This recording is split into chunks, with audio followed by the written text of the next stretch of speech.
So yesterday I was doing some tombs of a mascot and I just couldn't take it anymore. The server was way too laggy. So I just kind of kept looking through the worlds to try to find one with lower population, and well, we found one. We're in the speed running test world right now, where currently there's like actually only 3 people. Jagex kind of quietly added in these servers around a week ago, and they can let you try out what the new speedrunning game mode is going to look like, and oh my god, the responsiveness is so crisp in this world. Now currently there are 5 quests that you can complete. You can do Cook's Assistant, Ernest the Chicken, Vampire Slayer, Demon Slayer, and even Dragon Slayer. You can see these under the quest list. If we go ahead and click on one, we can see all of the speedrunning information, such as the time requirement to get each ranking. For example, Cook's Assistant, a quick quest. If you want to get platinum, you have to finish it within 2 minutes or less. So pretty quick, but something like Dragon Slayer might take you 32 minutes to get platinum. Now every account here is going to be an Ironman account, which means you can get no outside help, and you're going to start with a set number of stats as well as a set number of items.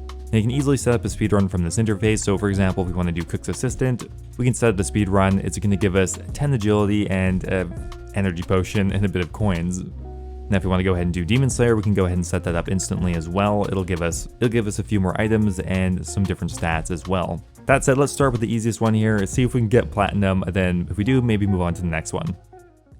Okay, so the Cook's Assistant quest is very simple. I don't really know if there's too many different strategies that we could take here, but once we get to the longer quests, there's actually quite a few different routes you could take, because keep in mind, nothing is restricted. I mean, we could go to the wilderness and buy law runes to teleport around. I mean, we could theoretically get like 20 crafting and make opal necklaces to teleport. Like you could do anything you want.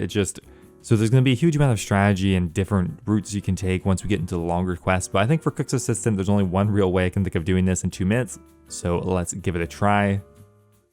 Oh my god, the timer's going. Because we started by grabbing the pot on the table. I'm not sure if that's quicker than just buying it from the general store. We do have to go to the general store anyway to get a bucket. Now there's going to be a bit of RNG on like where the shopkeepers are. That doesn't seem too bad. We're going to quickly buy a bucket and run up here. So we need a bucket of milk, a pot of flour, and an egg. Now I know where the 2 of those things are, but I'm not really sure where the closest dairy cow is. We're going to snag this egg here. We're also going to grab some wheat here. And one thing I've noticed is sometimes the doors are closed and sometimes they're open. That also adds quite a bit of RNG. They should just always be open. It's kind of annoying that they're not. Oh my god, waste of time. Okay, so we got the grain in the hopper. We're going to hop downstairs quickly here. Run's looking actually so far so good. Gonna grab this, and now where the hell's the dairy cow? I see some cows up there. The run's ruined now, but we found the dairy cow. It's actually back there. So definitely the way to do this is we're gonna go milk the dairy cow, and then we're gonna quickly home teleport back to Lumbridge. And I think if we do this quickly enough, we should be able to get it in 2 minutes. Right now, we're not looking so good. We missed platinum. Oh god, we're not gonna get gold either. Can we at least get silver? That wouldn't be too bad. Okay, it looks like we're at least going to get silver, which isn't actually too bad for our first run. So there we go, Cook's Assistant speed run, 2 minutes, 22 seconds, and 80 milliseconds, I think. So we're 22 seconds off, definitely some room for improvement here. And let's try this again. All right, we're in a pretty clean run here. We didn't change anything, we just did everything better and didn't run around randomly trying to find this stupid cow. One thing I've noticed is we can quickly interrupt the cow animation as soon as the bucket of milk gets filled, and we're looking pretty close. If only the stupid animation was quicker. Oh, we're so close. Only 2 seconds left, but there's so much dialogue. No. 2 minutes and 1 second. Oh, we're 1 second off. Okay, this run's also looking pretty good. We got a nice interrupt on the cow milking animation. We still got like 10 seconds left. We just got to run over here to the shaft. Oh my god, he's not in a very good spot. And oh my god, we literally finished it in exactly 2 minutes. So yeah, I think we got platinum, although it doesn't track anything in the beta worlds. I assume it's 2 minutes or less, but you know, I think we'll take that. That seems like platinum to me. Well, let's try the next quest here, Ernest the Chicken. Okay, so Ernest the Chicken is another pretty quick quest. To finish it in platinum, you need to finish it in 3 minutes and 30 seconds, which seems really quick for how much random puzzle solving you have to do. This one seems like it's going to be a fair bit harder, but you know, let's give it a try. So this is just going to be my first attempt here. We're just going to follow the wiki's instructions. There's a lot more variants here, obviously, as we try to go through the wardrobe there. That's not what you want to do. So the quest is once again pretty simple. We just need to collect a few different items. We need to get poison, fish food, an oil can, and a pressure gauge, I think. We give those to Ernest and we finish the quest. The problem is we have to go through this entire manor, which requires you to run around quite a bit. And in the basement, we even need to solve a lever puzzle, which can take a while as well. Well, this run is obviously not going to be it, so we're going to go ahead and mark these levers quickly. Now, as far as I'm aware, this lever puzzle only has one way to do it, but it's possible there's a quicker way, and maybe that's why the speed running time is so low. Oh my god, that took a while, but there we go, we got the oil can. Definitely not getting platinum, we're almost at that time, and we're not even close to being done.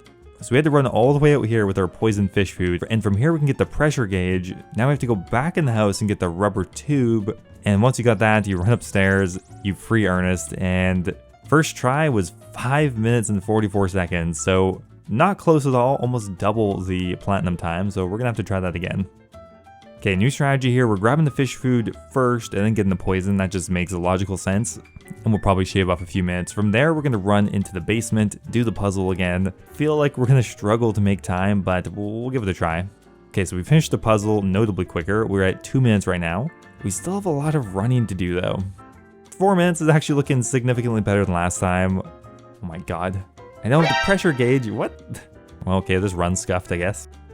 Okay, we did it again, and this time we actually got the pressure gauge, and we're able to finish it in 4 minutes and 20 seconds, so we're still 45 seconds off. Okay, another attempt here, and still 4 minutes and 20 seconds, and that is pretty much doing it as quickly as I can. Obviously, I could shave off some time, but yeah, that one seems pretty difficult.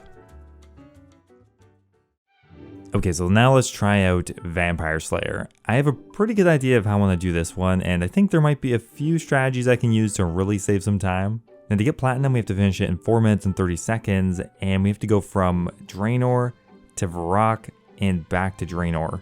So it seems like a while, but there is one strategy I'm definitely going to use, and I think that should speed things up a lot. So for this run, we quickly have to run upstairs and grab the garlic. I think, I'm not really sure if that's necessary, but it's only going to take a few seconds. So from here, my super secret strategy is I want to go buy the Chronicle from Diango. This will allow me to teleport to Varrock, which will just be so much quicker. So we just have to talk to Diango, and oh my god, where the hell is he? Okay, we're going to just tag him and restart. So what we're going to do is buy a Chronicle and a teleport card, and we're going to use that to teleport to the Champions Guild. From here, we're going to run into Varrock, and we need to do a few things for the quest, and also we're going to buy a few items as well. Now to progress the quest, we have to go into the bar and talk to Dr. Harlow and buy him a beer. That's pretty straightforward, but while we're here, we also need to find a weapon to kill the vampire with. It's not particularly strong, but we want to actually get something. Now you can kill it with whatever, and magic's actually a pretty easy way to do that. So we're going to run by the magic shop and buy some runes, as well as we're also going to go buy a Staff of Fire. You know, in hindsight, that's probably not even necessary. We could probably even shave off a bit more time here. I'm not sure if this is the quickest way to do it. But anyway, from here, we're going to home teleport back to Lumbridge, and we're going to run all the way to Draenor. Okay, so the time is actually looking pretty good. We just have to head down to the basement and kill the vampire. Now, there's actually a safe spot here in the corner by the skeletons, which we're failing to do. There's like a 50-50 chance I run into it. Okay, well, there we go, we got it. The safe spot might honestly not even be necessary. This guy doesn't do that much damage, and we definitely wasted a bit of time doing that. Okay, we're not going to make platinum, but it was really close, and it was our very first try. But there we go, we took him down eventually in only 4 minutes and 48 seconds. I'm confident if we run this back, we'll definitely get it. So we did the exact same strategy as last time. We bought the same items, but we ran through Varrock much quicker and efficiently. I think the runes are necessary, but the Staff of Fire might not be. We might be able to save 15-20 seconds just by manually casting. We have like a full 30 seconds on our last run. I'm also going to make sure we attack while I try to safe spot it here. Okay, we're getting some good hits here.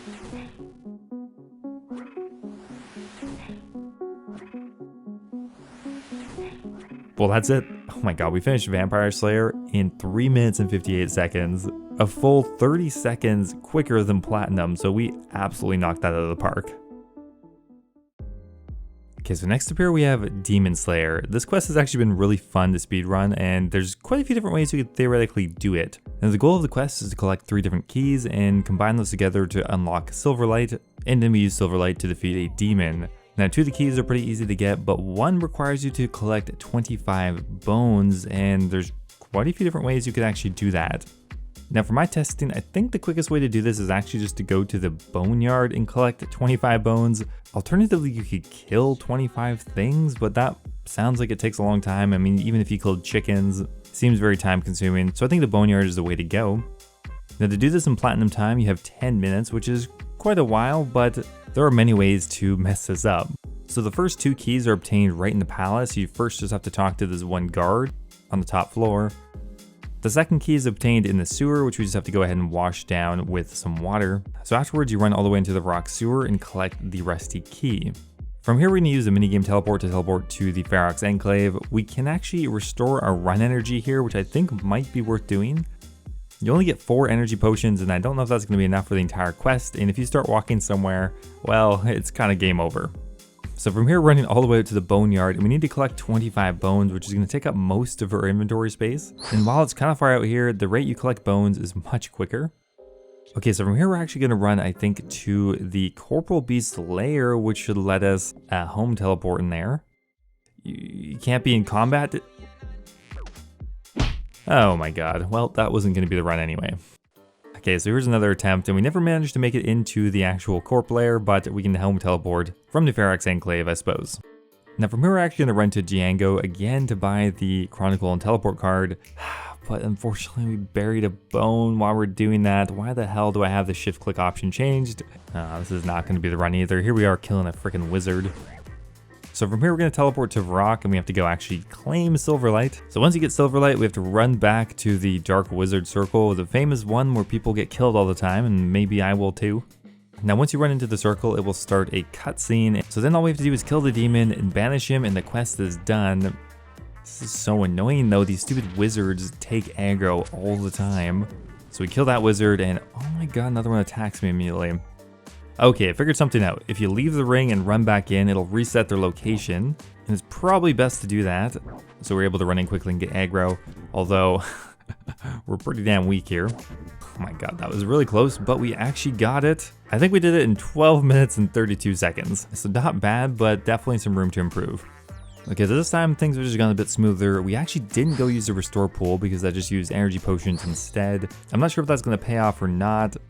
The problem is you need 25 bones and you have no inventory slots to spare. I still need the money, so I can't drop that either, so we kind of just have to use all our energy potions running here, so I don't know if there's any point of going and restoring our run energy at the Faerell Enclave because we won't have any issues until, well, we use all our potions anyway. Okay, so we ran out of run energy around the Wizard's Tower. Not great. Okay, so we made it back to the stupid Dark Wizard ring, and it's just so annoying trying to get the aggro of the demon. It's probably a better strategy for this. Okay, so our third attempt, I think, and we got it done in 11 minutes, 31 seconds. So that's another pretty big improvement. So let's see if we can do better. So, okay, so I've decided on a new strategy here. We're not going to use any of the energy potions to start with here until we get to the Faerell Enclave. So I'm going to teleport there, and then we're going to restore all of our run energy. I think this is going to be worth it because walking everywhere is way too slow. So even though this is like a 20-second detour, I think it's definitely going to be worth it. So from here, we're going to run to the boneyard and we're going to use up the energy potions that we can, but we're going to retain 2 of them. And that's because there's loads of other ways to get bones. Another thing I just remembered is the home teleport does work in the wilderness. So all we have to do is get down to level 20 wilderness and we can just home teleport out. I, for some reason, thought that didn't work, but whatever. Another big time save. So from here, we're going to chug our energy potions as you run over to the Wizard's Tower. Now on the way, we're actually going to kill 2 goblins while also drinking our energy potions, and that will give us a lot more run energy going into the last part of the run than it would otherwise. So we kill these 2 goblins here, we're going to pick up the bones, carry on running. Now we're going to do everything the same, except actually when we buy the Chronicle and Teleport card, we're going to buy 2 teleports because the Dark Wizards are actually quite close to the teleport, and that will save us a fair bit of time as well. So after we get Silverlight, we're just going to teleport right back there. We got a minute and a half to finish this off. Oh my god, these wizards are so annoying. I think I have to find a better path to attack them from. We're wasting so much time. We were so close, but we finished it up in 10 minutes and 20 seconds. We definitely can get a sub 10 for the platinum, but that's disappointing. Okay, we're at a good pace here. We have a full minute left, and we just have to not get screwed by the wizards. Oh my god, they're so inconsistent. Oh, okay, we got aggro, and we still got 40 seconds left. We just have to make sure we don't put in the wrong incantation or I will literally cry. And there we go, a sub 10-minute completion of Demon Slayer. 9 minutes and 50 seconds, it was still pretty close, but we got it. So I would say speedrunning is actually pretty fun. And, you know, playing in a world that's really responsive is also fun. So I would definitely recommend trying it out. Now, before I go here, I want to give a giant thank you to all of my members over on YouTube. Thank you so much to March3258 and Pewter, who just joined the Dragon tier, joining the Hybrid, Alejandra, and Kush Patel. Thank you guys so much, really appreciate it. Also, thank you to YoYoSub89, Carter, Mexos, Fat606, and NDM001 for subscribing at the Runite tier. Thanks again, and I will see you next time.